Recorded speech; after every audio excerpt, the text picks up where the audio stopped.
Hello, I'm Emily Silva Hoekstra, and today I'm speaking with Rachel Helden, an artist and writer that lives in St. Louis, Missouri. This fall, she self published Freeway, an adventure through loss, an illustrated memoir about a solo road trip she took after going through a divorce and her father's passing. Rachel's search for healing took her to all 50 states in the USA, most of our national parks, and 20 other countries. Her hope is that it will become an aid to those going through their own journey of grief. Currently, she is working on a new book about pregnancy loss. Rachel studied photography at School of Visual Arts in New York and Ringling College of Art and Design in Florida. Her work experiences include Santa Fe photographic workshops, St. Louis Cardinals, and she was a Landis artist in residence at Yellowstone National Park with Yellowstone Forever. I'm so excited to speak to her and share her beautiful story. Welcome, Rachel. Hi, Rachel. Thank you so much for being here today. It's so nice to see your face. Hi, Emily. Thanks for having me. I'm so happy to be here. Of course. And so the reason I wanted to talk to you is because you sent me your beautiful book, Freeway. You Here took it this is. picture. This is a beautiful journey through grief and also all of our states in the United States. There's also beautiful pictures that you have taken. And I want you to tell me a little bit about the inspiration behind this book. Mm. Well, I never had the inclination or idea of writing a book. That wasn't my goal. It just came from actually making the journey. So my dad passed away and I went through a divorce about a month apart from each other. And it just, the bottom dropped out of life. And what do you do? So my dad had given me his car a few months before, and I had traveled a bit. I had traveled to see friends, and like trying to figure out who I was. I think after so long with one person, we Yeah. met when I was in high school. I had to rediscover who I was, and since my friends, maybe some of us had lost touch or things, but at some point in my life, we were very aligned, and so what part of them was maybe a part of me. So Mhm. that's how the trip started. And then when my dad passed, it became more of a I need to run away and I just need to be alone. I had never experienced deep grief like that before. I kind of hit the road to try to find some healing and decided along that way of re-upping my national park pass. And I figured, it's an annual pass. It's good for a year. And I wasn't on an unlimited budget. So I thought, for $90 or whatever it is for a year, you can get into all these amazing places. And all you have to do is get the gas to get there. Yeah. So that's where the book came in. And then it was really just my journal entries and voice memos to try to remember the trip. And that all started to compile into one thing and became a book. Yeah, the car is like a co-star. Yeah. Your book. It's a Prius, and the the way that you talk about packing up this I have a Prius and they're not very big. See, no, they're not very big. She's small in this picture, but you can kind of see her. That's Maud. Yeah, she's a co-star for sure. And I love that it's your journey through grief through a gift that your late father gave you. And the idea of running away and grief, I think, is something that people who are grieving can really, really feel, because there is a going inward, or I want to run away from these hard feelings. Can you tell me a little bit about the runaway and the return home? Sure. My family is based in the St. Louis area, which is where I'm calling from today. And so I kept coming back to visit them. I'd make these trips of, say, go out to Utah, come home and check on the family. And that's how it kind of became chapters, because I do a big trip to California and then back home and to Alaska and home. So I think home is just as much of a part of the discovery or the journey as that. And so it's kind of weaved throughout. And the world became my home in a sense, living out of my car.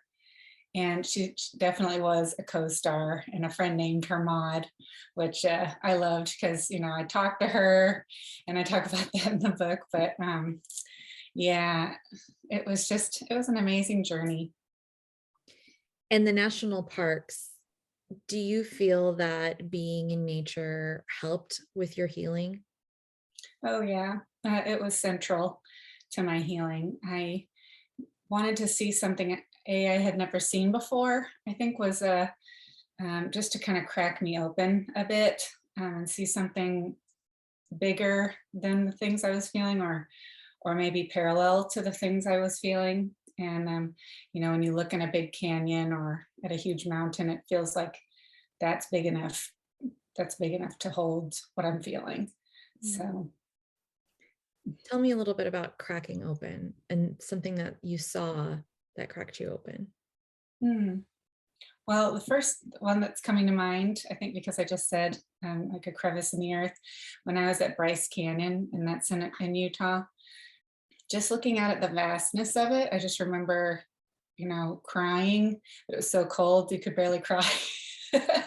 And my hands were freezing on the rail there just because I had to hold on to something. Otherwise, it was slippery for one, but just when you see something so big and grand like that, you could just fall right over a sanctuary, or like a hallowed place. I believe where I was standing was like Inspiration Point. A lot of parks have that, where it's some kind of, it doesn't take a big hike to get there, but a lot of people sled there just to see this amazing view. And since it was winter, it was really quiet that day. So it was a little more profound, not having a lot of people talking around me. It could just be quiet. So, and what I was looking at was called the Silent City. And it Mm. really does. It's like these spires coming out of the ground everywhere that just look like, how is that even possible? I think if you were to walk down there through it, it might make more sense of scale, but it just looks so huge and small at the same time. Just tiny, looking at it. But I think a moment like that cracks you open in a way that I wouldn't have experienced if I was staying home, or trying to see something in my local area. I had never been to Utah. I'd never been really out west. So it was just that complete awestruck. How is this even possible that that's real? It sounds like it took you out of the feeling and connecting with something bigger than you, kind of like when you talk about the mountain being big enough to hold what you're feeling. Were you transferring grief to these places, or do you feel like it was more of a healing process?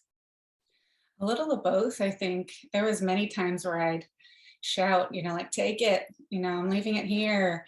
And then you just, come right back around to find it again. It's never really gone. You can't throw it away or get rid of grief, even the one, with my divorce. It wasn't something I wanted to keep lugging around. I was ready to let it go. But for some reason, since I was holding those two things in tandem, it was just a really big web of mess. Yeah, Um, it's very interesting because you had two losses, one tangible and one intangible, because divorce, you still have this living person. Death, your dad passes and leaves. So tell me about holding those two together at the same time. And also, how did you get through that? mhm. Well, that's the strangest thing. I've talked to many women who've gone through divorce, or individuals in general. Um, it's strange because they are living. We didn't have children or anything shared really, and at the time, it was best if we cut communication. So he felt gone in a way. Although I knew he was living and carrying on, and eventually I had to like block myself from looking at pictures, or like the life that goes on. But with a death, the life stops. There's nowhere to even try to go see them. And while you're ready to let one leave, let one go, and the other one you're holding so tightly to, but you can't have it. It's really a weird conundrum to have both of those at the same time. I think you And weave grief very beautifully throughout your book, because I could feel your heaviness. through your words, but also feel your inspiration and healing as you continued through your journey. And it was really interesting to me how you balanced those two and you kept weaving them throughout the chapters while seeing these things that were taking your breath away.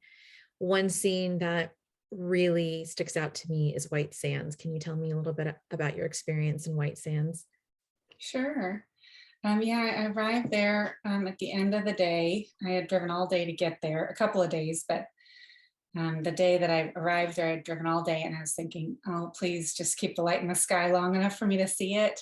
Because I didn't, like I said, have unlimited funds where I could just stop and stay the night and go the next day. I knew I would be moving on to the next thing, and didn't want to miss it.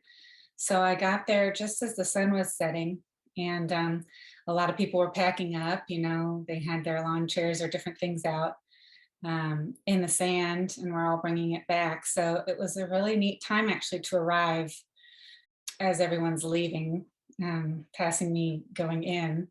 A friend of mine had passed away, and a mutual friend of ours who was much closer to her mentioned that she had gone to White Sands after she passed away. She also had cancer, that she imagined the white sand being like a never ending beach or a heaven of sorts, but just this place of calm where she could remember her and see her there, just enjoying the landscape.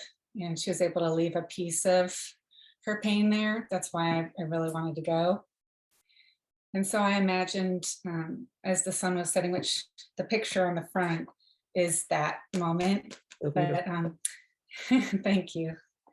But I just imagined that he was sitting next to her, and it gave me some peace that he had company too, and that she did as well. And I was able to just leave a piece of that there, because there's no control when it comes to grief. You want to know what's happening to them or where they are. So a lot of the book ends up being kind of visualizations of what I think he might be doing, or what heaven or wherever he is might be like. So that was a moment that I could visually see, he's at peace. This beauty that's here, he must see something different than this, but maybe similar. I know a lot of times I'd imagine he could see through my eyes when I asked him to, places that he had always wanted to see, even if it was a surprise place that I wasn't planning to go to. Wow, Dad, isn't this cool? I mean, I'd have conversations like that all the time. I'm sure people overheard me, but it felt like he was with me also because of the car. I was in his seat. It was just kind of bizarre, but really healing at the same time. Yeah, bizarre maybe, but there's also just a lot of symbolism throughout your book and a lot of synchronicities that show Mhm. up for you. And maybe it's death, maybe it's you were looking for them, it's whatever the reader can wants to believe, but for you, and I think you do a really good job explaining this, the synchronicities were like visceral for you. And can you share one of your synchronicities that kept showing up for you that made you feel like he's with me on this journey? Mhm. A lot of times it would come through the form of another solo person, or a man, even if I didn't get a good visual of what he looked like, his face. I'd be walking behind someone, um, and he'd have the same outfit my dad had, worn at one time or another, same tennis shoes, and I would just imagine that it was like him and my mom, or like I was in Big Bend in Texas and saw a bicyclist. My dad loved to ride his bike, and so I just imagined that was him enjoying the ride out there. He would love to ride that. So things like that, or a lot of times it would be a father daughter I'd see, and have an experience through that of like, I remember that with my dad, or being able to visually see or experience someone else's relationship was helpful. Do you feel that going through all these different places helped you move through grief and keep you from staying stagnant in the pain? Yes, I think, I look back at the map that's here in the front. I was talking with a book club not long ago, and they're like, "How on earth did you do that?" You can kind of see the route. Yeah, it's But I crazy. mean, the grief was propelling me. There wasn't a stopping point. There's not a stopping point really to grief, especially when you're first in it. It was like I had to see something else. I had to fill the void with something else. This need to see, to be somewhere else. I definitely think it helped me move through grief.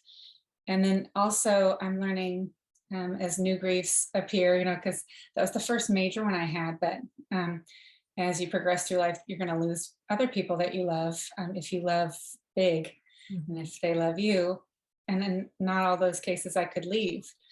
And I know a lot of people maybe who are reading it aren't able to take this kind of trip. So I can even go back and travel again through the pages, which is really, really nice. And you have to learn to grieve in a different way. Like I can't just run away, even if I just go within, and isolate myself. Like maybe the virus has helped a lot of us be able to do. But yeah, I can't run from it. So there's a different facing of it now, I think.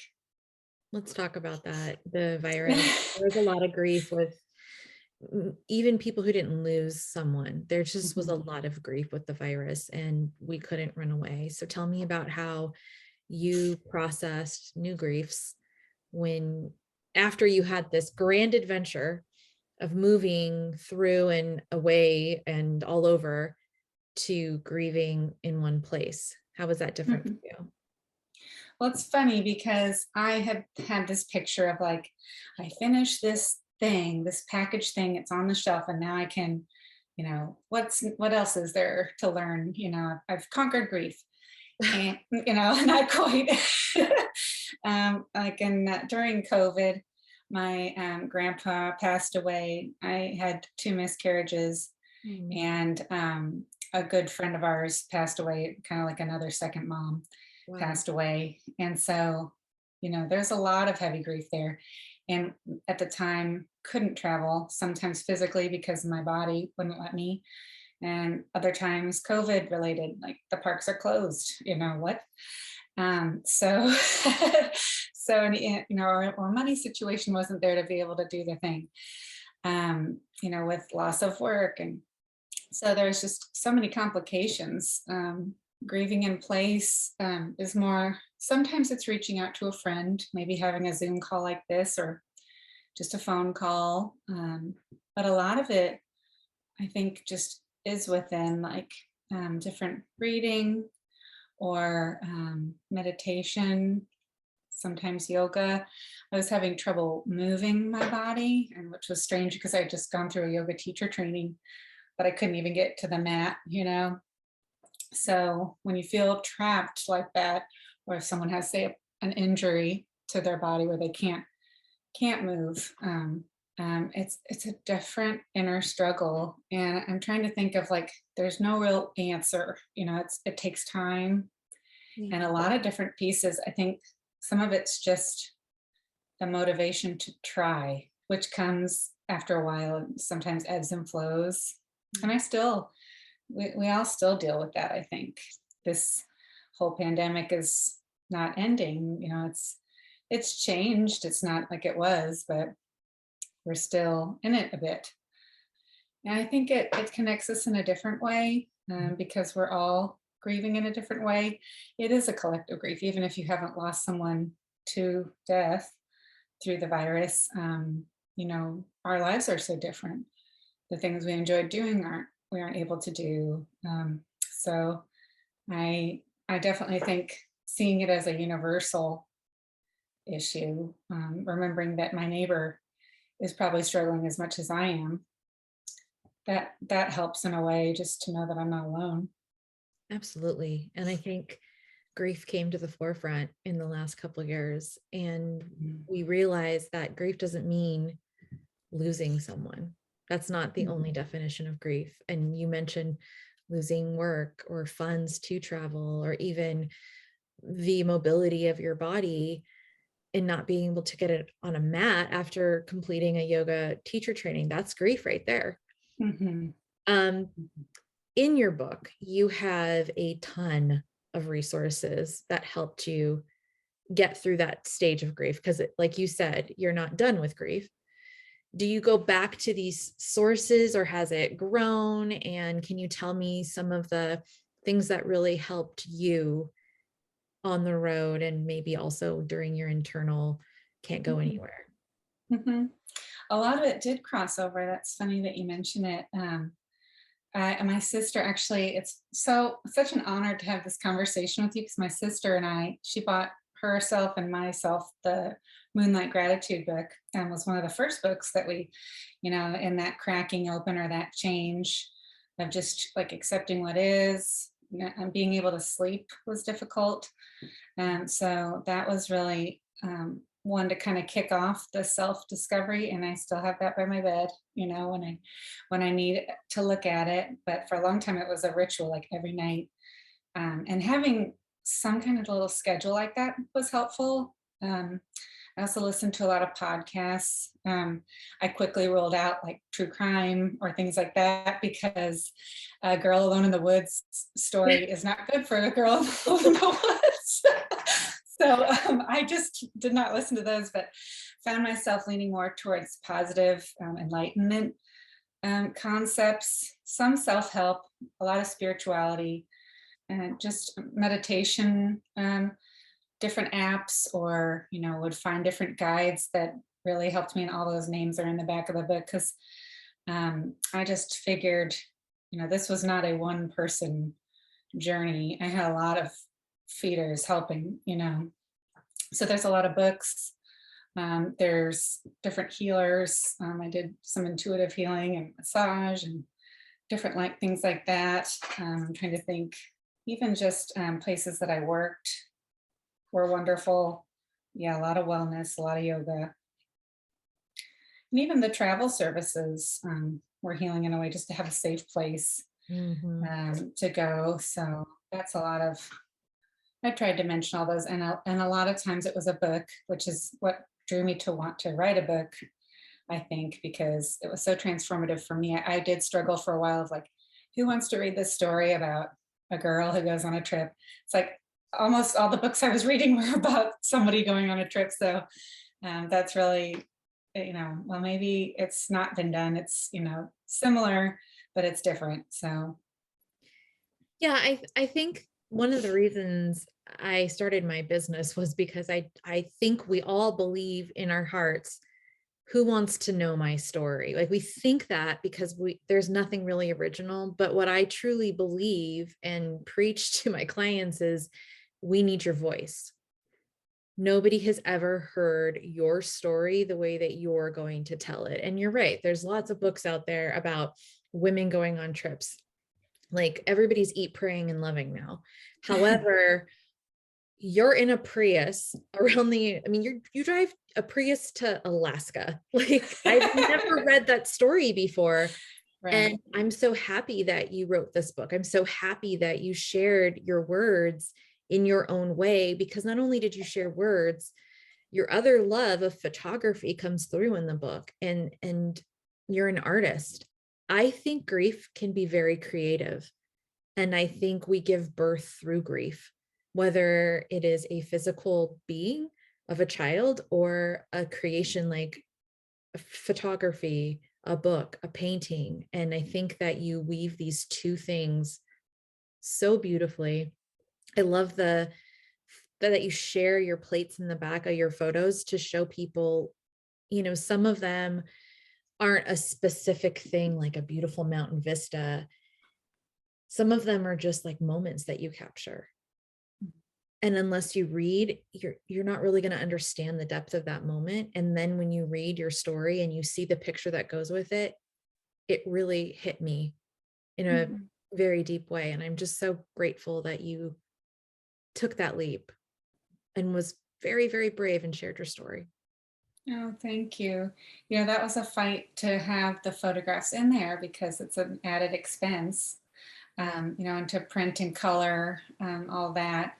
And I had gone through a few smaller publishers, you know, that, yeah, we can do it, but not with the prints. And it's just like, I just need them to be there, you know, so that it's more of a firsthand experience too, you know. To be able to imagine it is one thing, and that's one thing I love about books, but then to have a little bit of a guide of what it might have been like, I thought was important because it was a big part of my journey was documenting it. And now I had a lot of Instagram worthy photos that, you know, didn't make the book. These were all shot in film.